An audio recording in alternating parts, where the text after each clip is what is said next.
All right, so we just found a video, right? So this Mohammed Hijab, you probably ever heard of him, but he's gonna react to Andrew Tate, and it just popped up in my feed, so I'm just gonna react to it real quick, see what he has to say. So yeah. Islam is one of the best deeds a Muslim Warahmatullahi wabarakatuh. even more. Let's get it.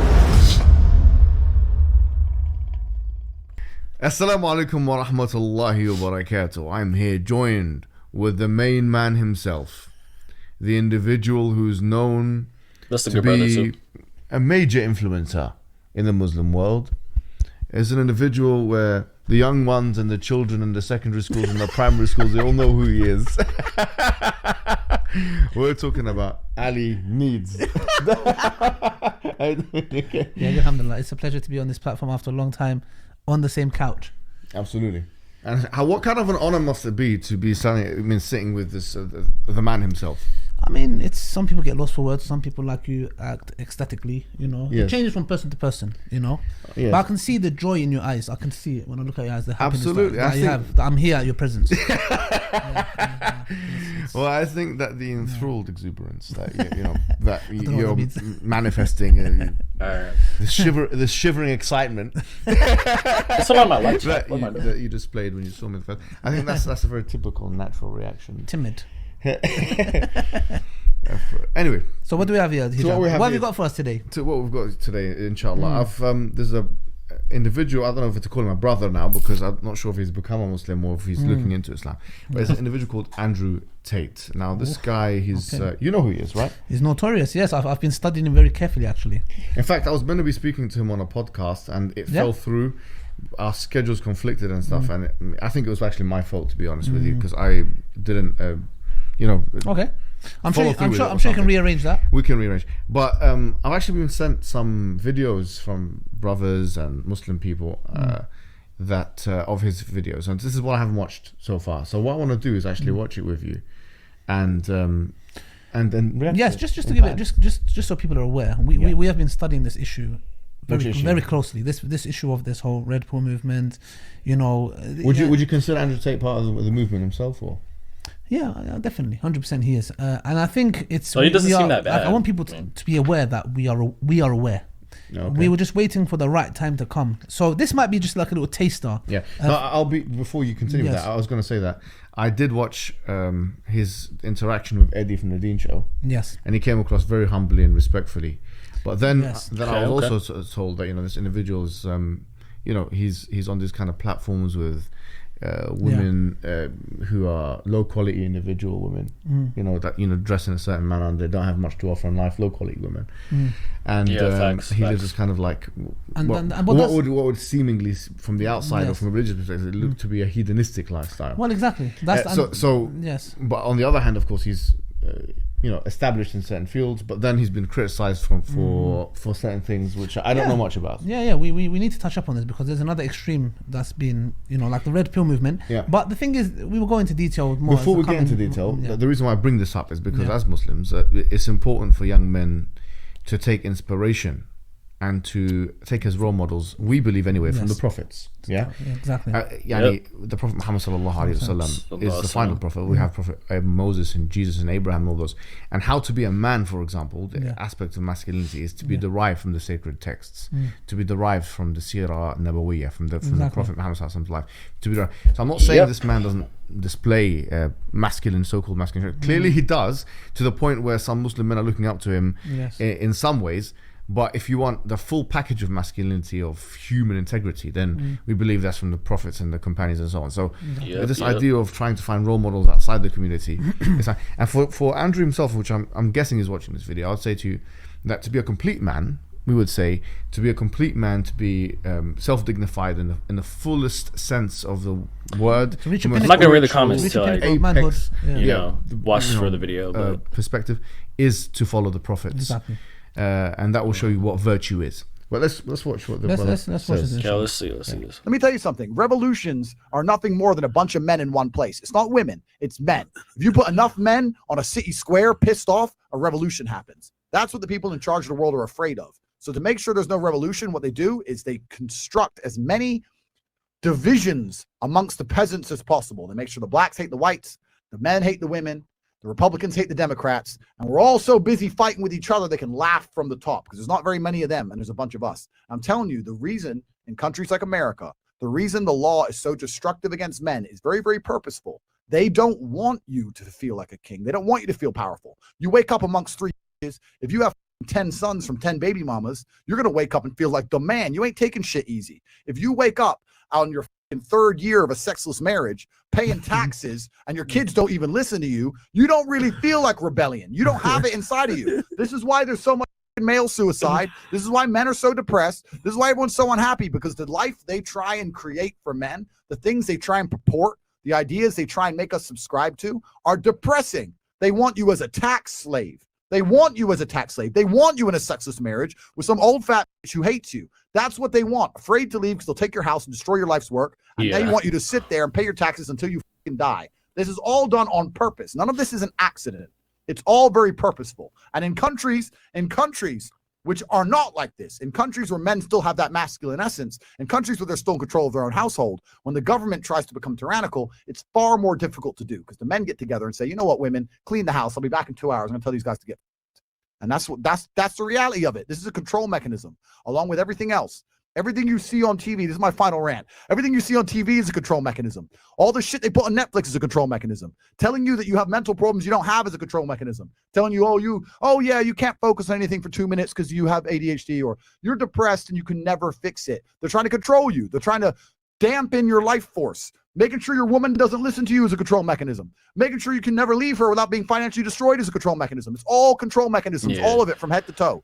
You have to resist the slave mind. You have to look at it all and understand they are trying to make a slave of you. Have some point, and when I say slave, I do not mean slave likely. I mean the word slave. They are printing money from the sky and you're giving up your life for it. If they can create something in unlimited amounts anytime they want, and you'll give up your life and time for that said thing, you are their slave. They don't need to use power and control and whips anymore. They just have the money print button. It's slavery. And they need to make sure that even if you know that, you don't feel powerful enough to do anything about it. All of this, every single thing about the modern world was deliberately constructed to get us to a point where they can come along and lock you in your house for something with a 99.9% survival rate, and you're going to sit there and take it like a bitch anyway. That's what all this shit is, including being in a position where you can't even tell your own woman she's not allowed out with her friends to get drunk with a bunch of dudes, because you're not even allowed to do that. If a wife comes home and goes, I want to go out drinking tonight, you go, you're not going nowhere. Oh, I want to go out with my friends from work. You're not going out with them men. That's coercive and controlling behavior. Bro, you can't even tell your not to go get drunk with dudes. They'll call that abusive. You're an abusive misogynist. You're Andrew Tate. Cancel him. It's insanity, and it's all done on purpose. I don't want anyone to sit here and think this is some accident we've arrived at. I'm just curious what Hijab is going to say.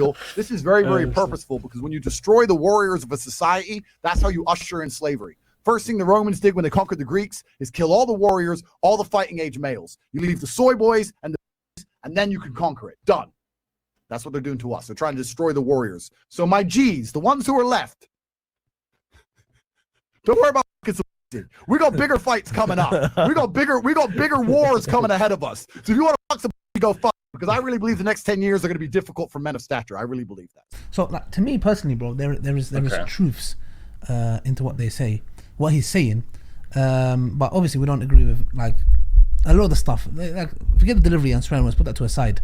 There is an attack. Like, for example, why is it that if I was to tell my wife that she cannot go out with, we don't live that lifestyle, but like, let's suppose, I was a non-Muslim and I had a wife, and I told my wife, I don't want you to go out with your friends. Why is that abusive? Why is, and he's right, bro. Like, if you look at war in history, and the Prophet Muhammad, peace be upon him, also this implemented throughout history, that when you go to war with a specific nation who has transgressed over and over again, usually the men are executed. Period. Why? And why? It's you can see, because at the end of the day, a man plays a pivotal role in the future, and also when it comes back to our nature, we are going to be rebellious. Do you get what I'm trying to say? So that's within our nature, but why is it seen as oppressive? Or like, for example, when I took more of the end a bit towards what he said, is that a man cannot even tell his wife, I don't want you to do A. So how do we expect anything? Like, I don't know, I was listening to what you said, and it seemed like there was there was more than one kind of commentary here. It's Yes. almost like a political commentary, and then There you had was. a, And it- there and was it a moved social into- commentary, and then you had like a domestic gender Yeah, but commentary. it went from macro to micro. Yeah. yeah, and Because it's authority. Politically, it's authority. I'm with you, but okay, so these elites that he's talking about, Yes. right? So how do they benefit from? There are questions I have Yeah. on these theories. Like, how would these elites benefit from the lack of a warrior class? For example, if America, take that as an example, as a superpower, Yeah. were to have a weaker military force, what would that do for its hegemonic power? And then this idea of divide and conquer, like put these people here and put these people here, that's more tenable. I think you can make an argument for that. How that links to like what red pill pillars like Tomasi and others they're called like the gynocentric order and these kind of things is more difficult for me to try and understand. But what he's saying in terms of the gender discussion is interesting. Why? Because it's when Moral Farron was talking about in his book The Myth of Male Power, he's talking about the definition of power, and he said the definition of power is the ability of someone to take control of their own lives. Yeah. Okay. And what he's doing is, in effect, he's taking that definition of power, knowingly or unknowingly, right? And he's saying, look, you're not really in control of your own life, because a man is not in control of his domestic affairs. Yes. He's not in control of X, Y, Z, all these things that historically he has been in control of. Yeah. And this is causing a psychological backlash for that man. Yes, of you see? course. Now, if that's the way it's being phrased, then there's great truth obviously in that notion, right? Yes. And it's a counterbalance to the feministic narrative, which says that, well, what we have is an oppressor-oppressed relationship. You've got the patriarchy, you've got men being oppressed by women being oppressed by men, and that's how it works. Well, if you redefine what power constitutes here, power is the ability of a man to take control, or a person to take control of their lives. He's outlining examples, suicide and lack of domestic control, or payments, or the fact that a woman can take half of the man's income even though she hasn't contributed to it, Exactly. these kind of things, which frankly Islamically from our perspective completely we're against these things. In addition, I'll add to it, for example, to the things like custody of the children, or the fact that a woman can take complete custody and just through the power of accusing a man stop and prevent a man from seeing his own children. Okay. Exactly. These things are really these things in society are deep-rooted injustices we would see from an Islam perspective. Yes, exactly. Unfortunately, what we're seeing in the Muslim community is that some women are actually jumping onto the bandwagon and taking these leverage. I'll rephrase that. A lot of women. So- Not some women. Yeah. A lot of women. And so you know, that this is where this discourse is actually legitimate. Yes. But where it comes together into some kind of grand conspiracy, I think we would need to unpack it a little bit and clean it up a little bit here. But there's certainly some grievances which need to be redressed. What else would you say, bro? I mean, Yeah, so like, Andrew Tate, he got some points, I just want to summarize what they've been saying. Like Andrew Tate has some points that are valid, but like Islamically, there's other things that we just don't agree with, that are not, the way of Islam. So yeah. like you said before, like the whole thing of world order. Look, I'm not really concerned about that right now. Do you get it? Like, if there's an outright attack in my very household, I need to fix what's in my household, bro. I don't like right now. I'm not care about like the judge come in and the Antichrist and right now I have to deal with what's happening in my house. Yeah, because change starts in the family. You got to start with your family. If you can't get right with your family, you can't expect to like change, the world and stuff. Like, change starts in the family, 100%. So remember that. And the thing is, like I said before, is that we speak to a lot of brothers, and this issue, what we need to understand is that there's another extreme happening now, because the nature of men and women have been so corrupted, and men are not men anymore and women are not women anymore. We're seeing it entering our households, and we are seeing the ripple effects of that. And people like Andrew Tate, which I've been told that the Muslim youth are looking up to him and listening to him. Why is that happening? Wherever there is an action, there's going to be a reaction, and that's exactly what we're seeing, bro. I mean, me personally, I don't watch Andrew Tate at all, but I'm just literally just watching them react to it and what they say, because of course, they have the more valid points. Of course, like Islamically, it's the only way, like, you can look at life. So the only right way, so. Because when men are feeling, and that's why Jordan Peterson is become so popular. Why? because he listens, and they say to him, well, why is a lot of men listening to you? Well, why? Because maybe it's the fact that we are being starved of our true nature. Why can I not be? I think this is an important point. This is the crux of the matter, bro. And we are seeing it slowly poisoning our ummah. So much so that now we have our Muslim youth who are looking up to Andrew Tate. Now, this is the reason why, and we have these private discussions, me and you and a lot of brothers that we talk to, we can see this coming. And we're actually preparing for it, because we can see the family unit is being destroyed in front of our very eyes. So the thing is, either we come with the approach of the Quran and the Sunnah, not extremes, because there's a lot of extremes out there. Brothers are getting, I'll be honest with you, I believe there are people out there who are going to the extreme level of trying to be the Muslim Andrew Tate, and we're looking at it. No, let's be real here.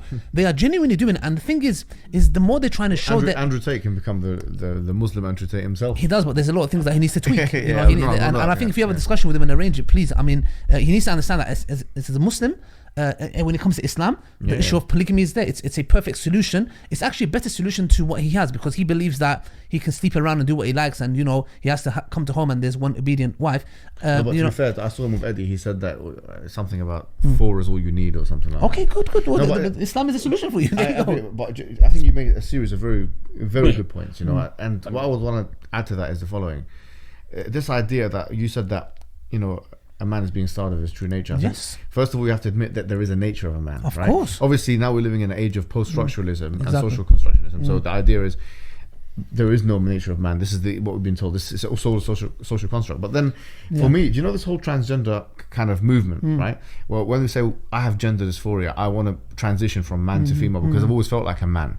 That presupposes the true nature of a man in the first place. So there's a contradiction here that lies within the social constructionist ideology, which is that they, on the one hand, you can't actually transition. Let's put it in racial terms. You can't transition from being white to black unless there's such a thing as being black and such a thing as being white. Exactly. Likewise, you can't transition from being white, a male to female, unless there's such a thing as being a man. Exactly. And such a thing as being a woman. Exactly. So unless we're all born with gender. What you were saying about the true nature of man. A lot of people I know, especially from the left-wing inclination, like proclivities from that side, are going to say, well, actually, this is all gender construct. But then, if it's a gender construct, then the transitions from one construct to another would be almost meaningless, almost completely. Exactly. It's self-defeating. It makes no sense to me. So that's the first thing. There is a true nature of a man. Yes. And there is a masculine archetype out there, and it can be manifest. And this is what our religion teaches. Yes.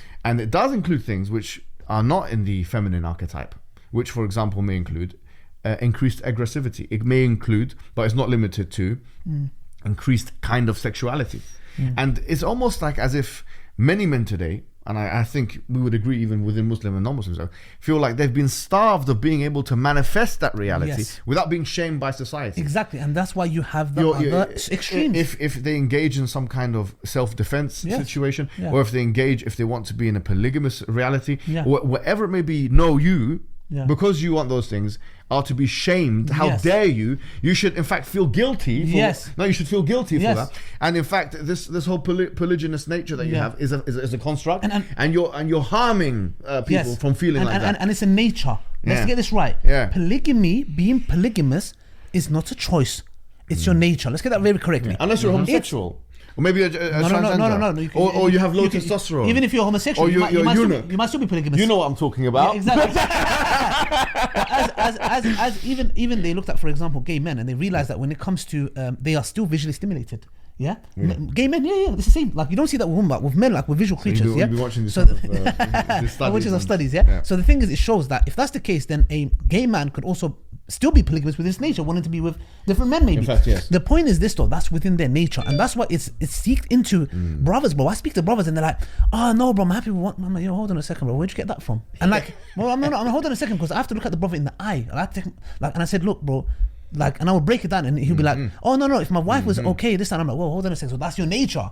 So what's stopping you is that the wife is being upset. Now another thing that you mentioned is that gender cannot be social constructs, because Jordan Peterson talks about this. He goes, if you look at Scandinavian countries which are egalitarian, that you will see that usually he says this. It says men are interested in things and women are interested in people. And when you see egalitarian countries like the Scandinavian countries, you see the disparity growing. So he's saying, well, how can that be the case? Because if it's socially constructed, when you put these things and when you let them be egalitarian, then how is it that these women tend to go to childcare and men tend to be engineers? Yeah, exactly. So This is exactly the point that I think probably is where Peterson got it from. Because he hosts him is Warren Farron's magnum opus, or his main book, which is The Myth of Male Power, which where he was talking about when you look at the trends of what women are interested in by nature.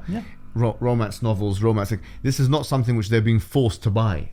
No one's forcing a woman to do, and it's cross-cultural. Like if you see this, the fact that it's cross-cultural and it's historical, it's an extremely difficult and problematic case to make, to say, well, actually women don't like love stories and they don't like romance and they don't like novels. This is a social construct.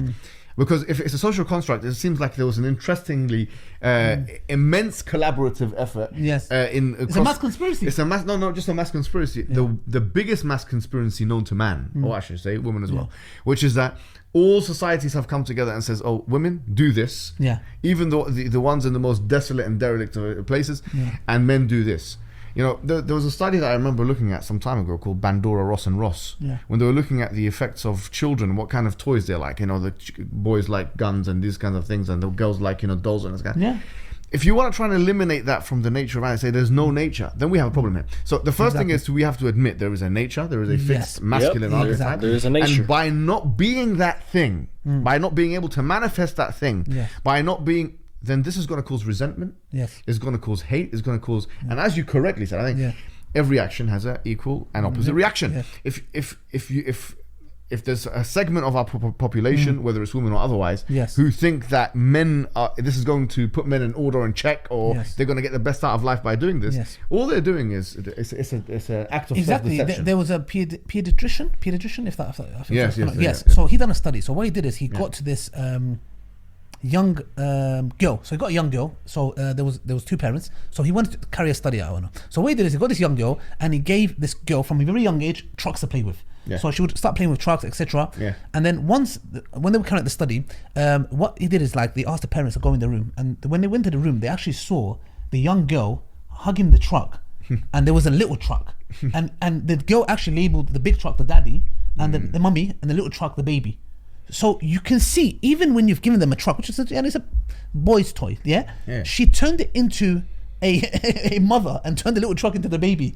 So you can see that it's innately within their nature, and to deny this is to be stupid. I think you've done a good job in putting the case, and we've obviously answered. One thing I would say to him is that this whole thing about there's going to be a war coming, this I think is part of his nature, that he's change our nature, man. Can't change it, for good reason. I think he was a fighter before or something like that. He's a retired. It might be for marketing reasons. Maybe. No, but I think every man wants to do this. It's part of our nature that we are conflict oriented. My nature kicked in. My nature kicked in. Some are more effective than others. But what I was gonna say was that conflict. My violent side. This war against the government or whoever he thinks is going to be a war against. I think this is a fiction that he's created, a dramatized fiction that he's created for himself in order to fulfill his own nature. I say to him, look, you don't need to rely on these kinds of fictions. We have the religious narrative. And for us as Muslims, there's always a kind of jihad going on, whether it's an inner struggle or there's going to be an outer defense or something like that.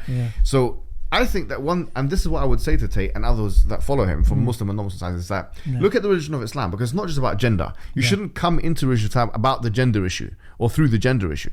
The religion of Islam is fundamentally about believing and worshipping one God worthy of worship. Facts. That's 100%. All-knowing, all-wise God that tells all human beings how to live their life in a way which wouldn't make them cognitively dissonant, would make them upset, make them depressed, make them feel like they're not manifesting their nature, and in a way which is commensurate and congruent with the spiritual right path, which is what we call the Sirat al-Mustaqim. So I would say, look into the Quran properly, read it, read the biographies of the prophets, read the biographies of the companions of the Prophet. You'll see masculinity exemplified in the most manifest way you've ever seen it in your life. And of course, for femininity, women can look at the mothers of the believers, Mary, the story of Mary in the Quran, and so on and so on. And one thing I would end this video with is the following.